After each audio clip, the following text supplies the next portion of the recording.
I want you to stop for a moment and just be here right now. Let the noise of the day fall away. You do not need to rush to the next thing, and you do not need to figure everything out in this exact second. Just breathe and listen.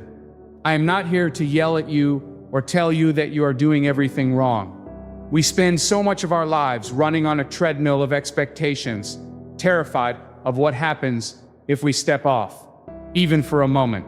But this space, this is different. This is a place where you can finally put down the armor you have been carrying for so long. The armor that tells the world you are fine, that you have it all under control, that you do not need a moment to catch your breath. I want you to just sit in this stillness with me. You already know what I am about to say, because somewhere deep inside, you have felt it pulling at you for a long time. It is that quiet, heavy knowing that things cannot stay the way they are. I know about the tiredness that has absolutely nothing to do with how many hours of sleep you got. It is a deeper kind of exhaustion. It is the fatigue of holding a version of yourself together that no longer fits the life you actually want to live. You wake up, you go through the motions, you smile at the right times, and you say the things people expect you to say. But there is a gap, a massive silent gap, between the life you are walking through and the one you sense is actually possible for you. I know about the silence that settles in once everyone else has gone to bed, when the house is quiet and the screens are finally dark. That is when the truth gets loud, isn't it? When you stare at the ceiling and wonder if this routine is all there is. You feel a quiet desperation, a hollow ache that tells you time is passing, while your true potential is locked away behind fear, obligation, and the comfortable habits that are slowly putting your soul to sleep. I need you to know that carrying this weight quietly does not mean you are weak. In fact, it takes immense strength to keep walking when your spirit feels like it is moving through deep mud. You have held this tension for years. You have shown up for other people, you have met your deadlines, and you have swallowed your own ambitions just to keep the peace and maintain the status quo. But there is a cost to that kind of endurance, and that cost deserves to be named today. Every time you ignore your own inner voice, a little piece of your confidence erodes. Every time you settle for the path of least resistance, a shadow falls over the person you were meant to become. It is a heavy, invisible burden, dragging behind you every single day. The price of pretending you are okay with mediocrity is steep, and you have been paying it in the currency of your own life force. You have survived, yes, but you and I both know that surviving is not the same as living. But here is what I know to be absolutely true. You do not have to live there anymore. You have convinced yourself that transformation takes years, that it requires some monumental shift in the universe or an alignment of stars that you have no control over. And yet, what if the cage door has been unlocked this entire time? What if the only thing keeping you tethered to this exhausted version of yourself is the familiarity of the chain? I am not going to offer you a magic pill or a secret formula, because you are too smart for that. This is not motivation. This is a mirror. I am simply asking you to look at the reflection and decide if you are willing to let the illusion die. If you could become completely unrecognizable to your current problems in just 7 days, would you have the courage to actually do it? Or would you secretly miss the comfort of your own complaints? That is the real question, the one that separates those who dream from those who decide. Over the next short while, we are going to walk through a doorway together. We are going to map out exactly what it takes to strip away the dead wood of your current identity and build something unbreakable in its place.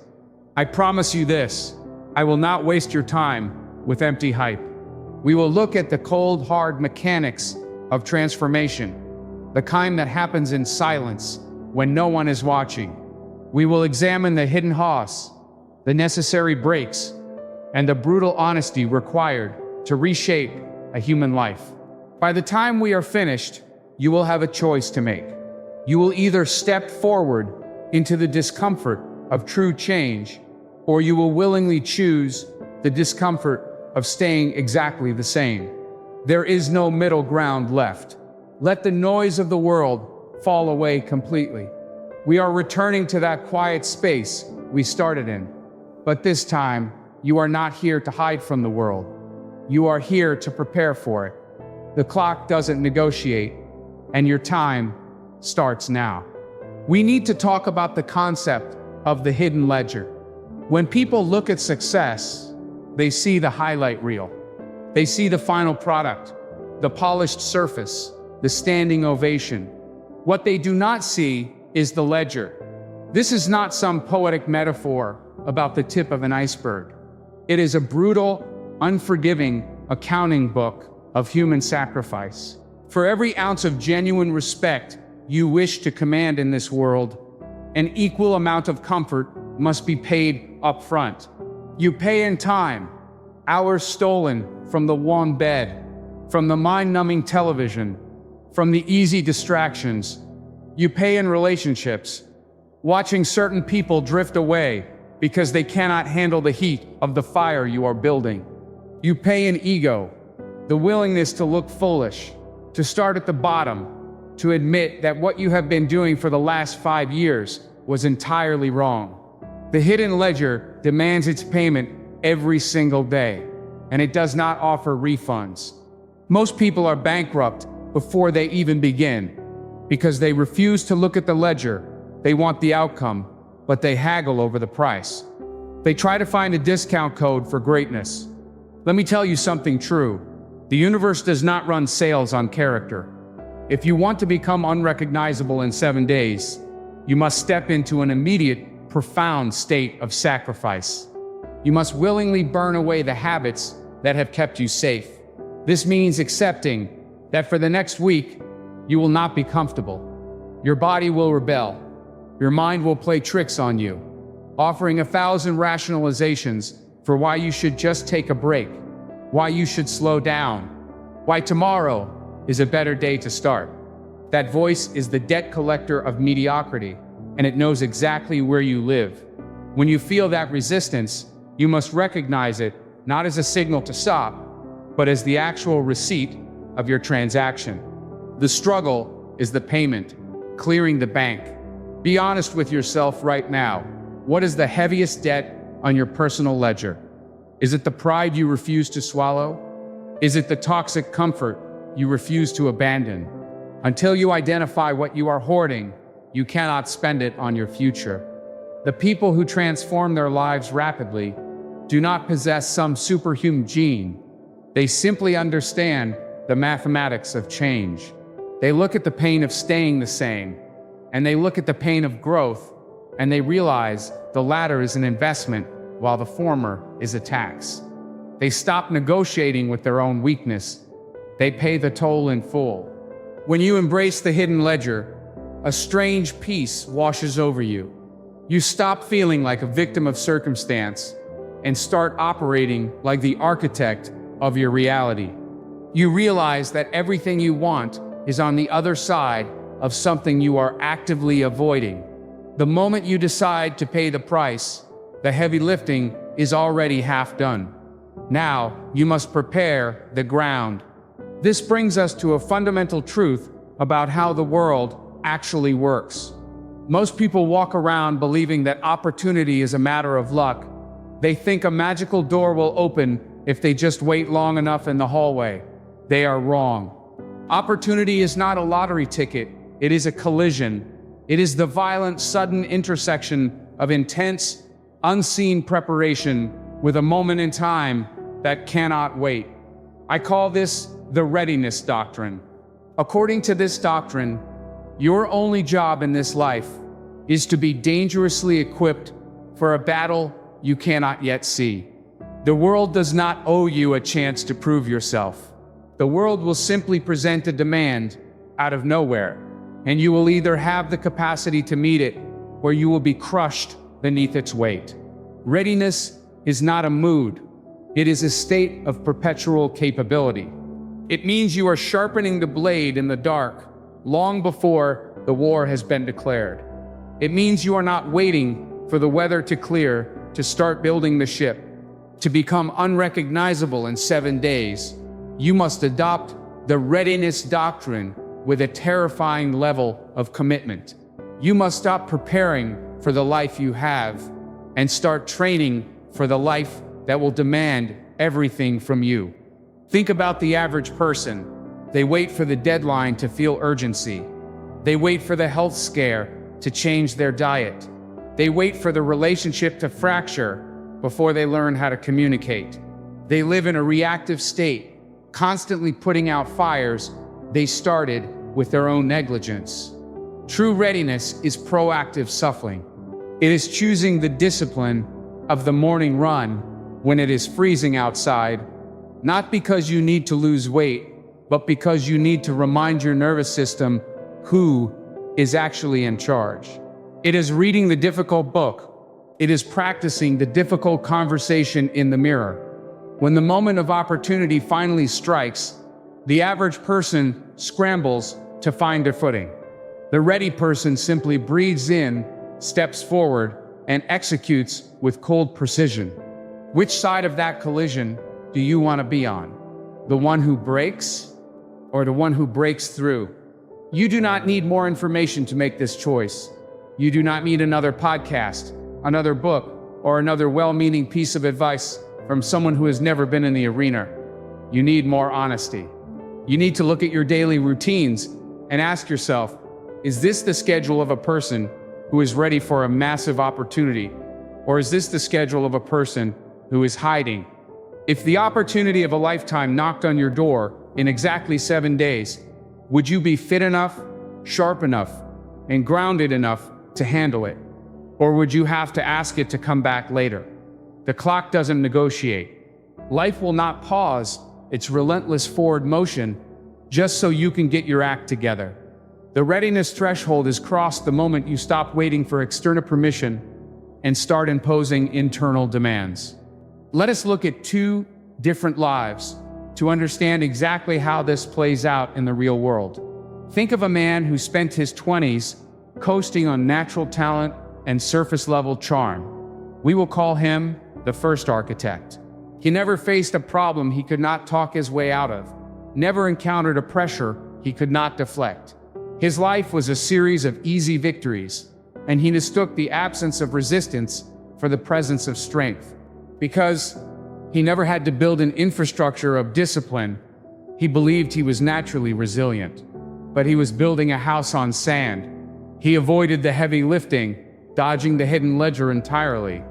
He mocked the people who took things too seriously, the ones who woke up early and measured their progress. He lived for the weekend, for the applause, for the easy laugh. He constructed an identity entirely dependent on smooth sailing. And for a long time, the weather held. He looked successful, he sounded successful, but internally, the foundation was completely hollow. Then, the inevitable storm arrived. It always does. A severe economic downturn, a sudden personal crisis, a betrayal that shattered his carefully curated world.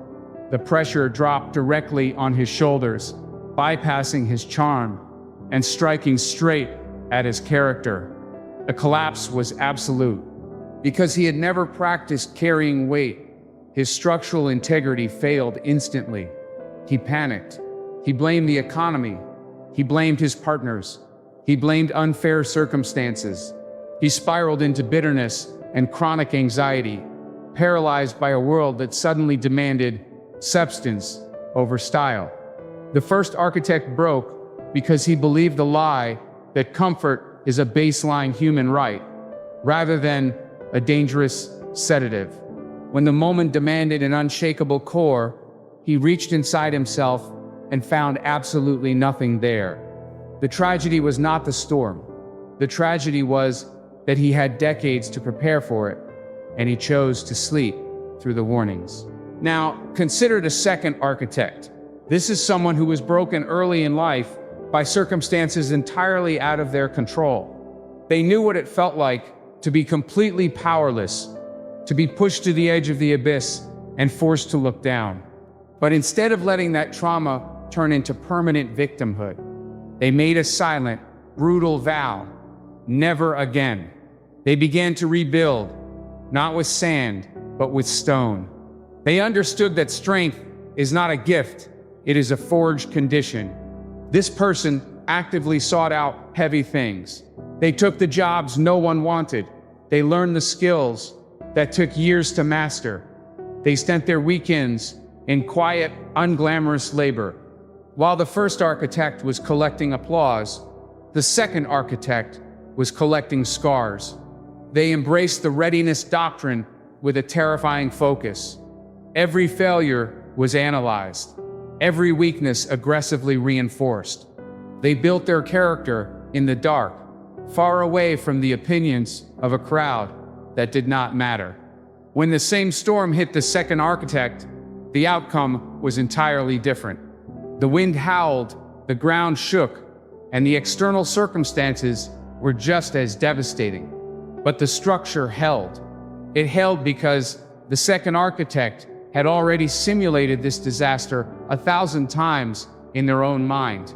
They had already paid the hidden ledger in advance. While others were panicking, they were calculating. They absorbed the shock, stabilized their environment, and immediately looked for the tactical advantage within the chaos. They didn't just survive the storm, they used the debris to build higher.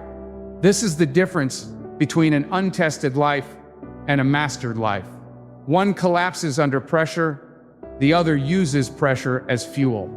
If you want to become unrecognizable in 7 days, you must decide right now which architect you are going to be. Are you going to keep patching up a house of cards, or are you going to tear it down and start mixing concrete? The choice is entirely yours, but you must make it today. To pour that concrete, to actually execute this 7-day transformation, we must address the single most exploited asset you possess. It is not your time.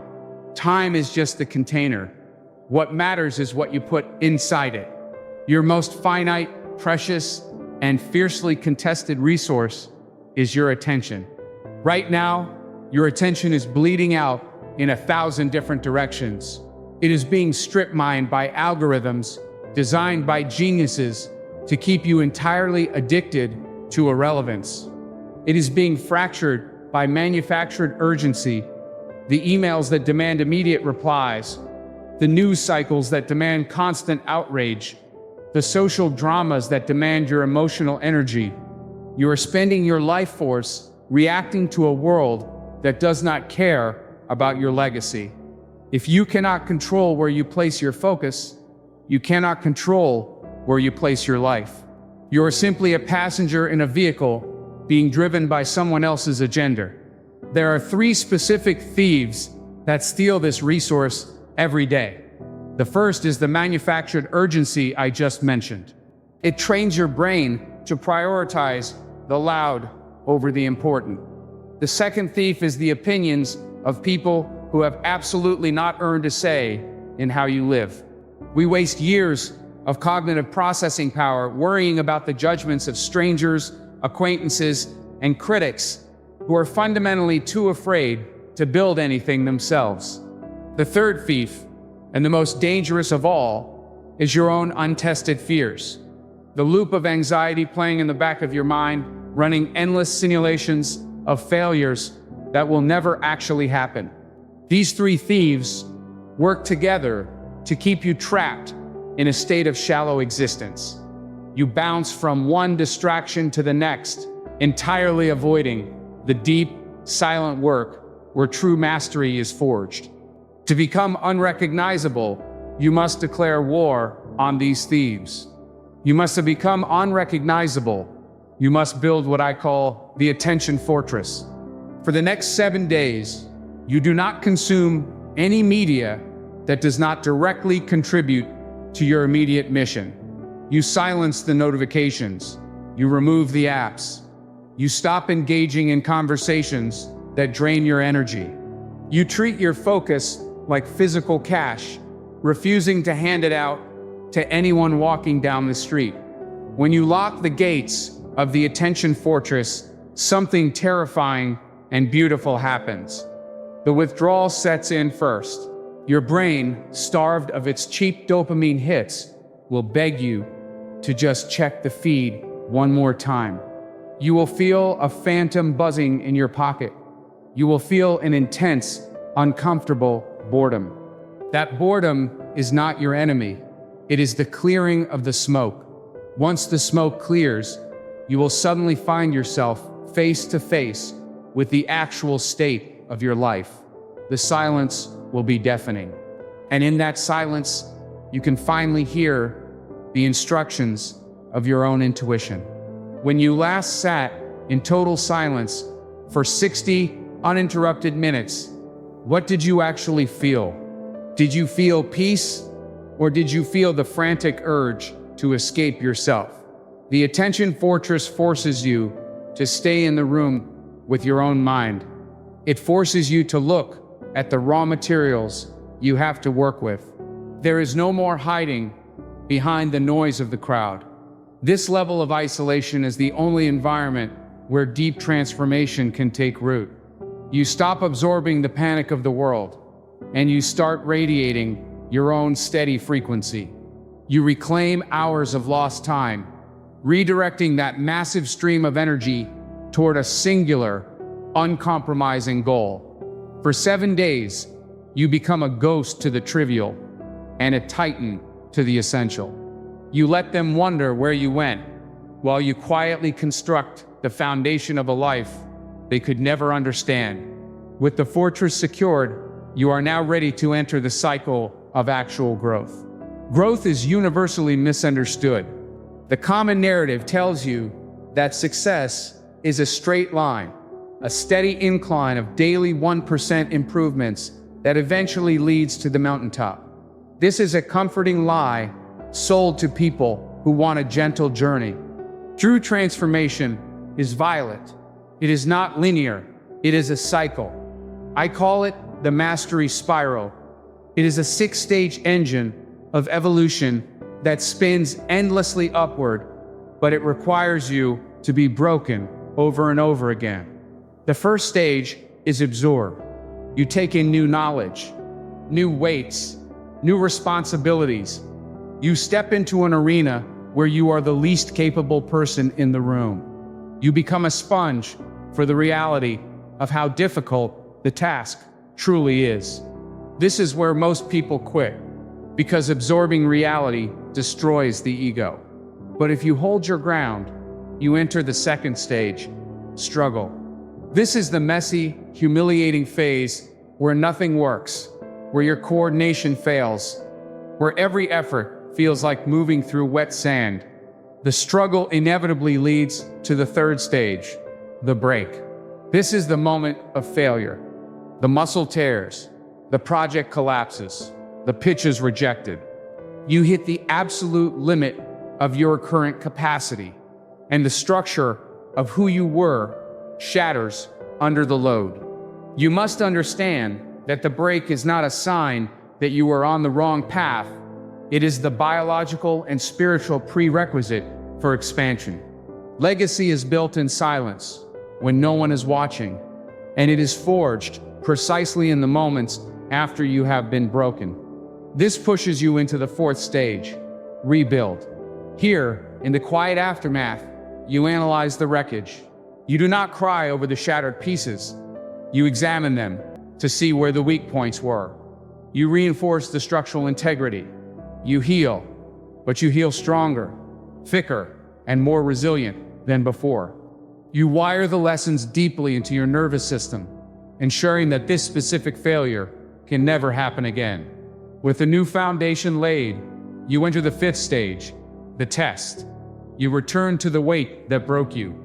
You walk back into the arena that humbled you, but this time you are operating with upgraded machinery. The test is where you verify your own evolution. You apply the force, and you watch as what once crushed you now yields to your newfound strength. The victory is quiet, internal, and profoundly stabilizing. Finally, you reach the sixth stage, elevate. You stand on the higher ground you have just earned. You look out over the landscape, acknowledging the new horizon. But you do not stay there. The mastery spiral demands that you immediately look for the next mountain. You step off the plateau and willingly enter the absorb phase all over again, resetting the cycle at a higher altitude. To become unrecognizable in 7 days, you must force yourself through at least one complete revolution of this spiral. You must actively seek the break and conquer the rebuild. You cannot survive this spiral relying on a list of habits you copied from a podcast. We live in an era obsessed with routines, optimization, and hacks. People buy planners, download tracking apps, and set a dozen alarms, believing that if they just mimic the schedule of a successful person, the success will magically transfer to them. But systems only matter when they are the direct expression of an uncompromising identity. If you are deeply undisciplined at your core, waking up at 4 in the morning will not make you a type, it will only make you an exhausted version of a person who is still hiding. Routine without character is just a performance. It is playing dress up with your day. You do not need a better morning routine. You need a better reason for opening your eyes. You need an identity that demands order because the chaos of your current life is no longer acceptable. Identity-based discipline is the only kind that survives the storm. To build identity-based discipline, you have to stop focusing on what you are doing and ruthlessly examine who you are being while you do it. Think about the person you intend to become by the end of these 7 days. Does that person hit the snooze button 3 times before dragging themselves out of bed? Does that person leave their workspace a mess, promising to clean it tomorrow? Does that person eat food that makes them lethargic and weak simply because it is convenient? The answer is always no. So every time you engage in those behaviors, you are not just making a poor scheduling choice, you are casting a vote for your old identity. You are actively betraying the future version of yourself. Character is forged in the invisible moments of micro decisions. It is the choice to wash the single coffee cup immediately, not because the cup matters, but because you are no longer a person who tolerates unresolved tasks. This brings us to the morning framework. The first hour of your day sets the biological and psychological baseline for everything that follows. I want you to stop waking up in a state of defense. When you wake up and immediately look at your phone, checking messages and news, you are surrendering the most fertile soil of your mind to the agendas of other people. You are starting your day in a defensive posture, reacting to the world's demands before you have even established your own footing. The alternative is the offensive morning. It does not require you to wake up at an ungodly hour, but it requires absolute ownership of the first 60 minutes. No screens, no consumption of outside noise. You wake up, you drink water in silence, and you move your body physically enough to remind your nervous system that you are alive and capable of exerting force. You ground yourself in your own reality before letting the world in. Following this physical grounding, you must anchor your mind. This is where you state your intentions, not as wishes, but as absolute facts. You review the single most important task of the day, the one thing that will actually move the needle of your life, and you mentally lock it into place. You see, the average person wakes up wondering what they should do today. The master wakes up knowing exactly what must be destroyed, created, or endured. You don't need more information. You need more honesty about what actually matters. When you eliminate the decision fatigue of the morning, you conserve massive amounts of energy for the heavy lifting required by the mastery spiral. By the time you finally look at a screen or speak to another human being, you have already secured a victory. You are stepping into the day with armor on, completely immune to the manufactured urgency that derailed you yesterday. But the morning framework is only half of the equation. A morning routine without an evening review is like firing an arrow into the dark and walking away without checking if you hit the target. The evening review is the most critical and neglected phase of human development. Before you go to sleep, you must audit your own performance with cold, unemotional clarity. You sit down in the quiet when the house is still, and you pull up your ledger. You ask yourself, did I execute what I promised myself I would do?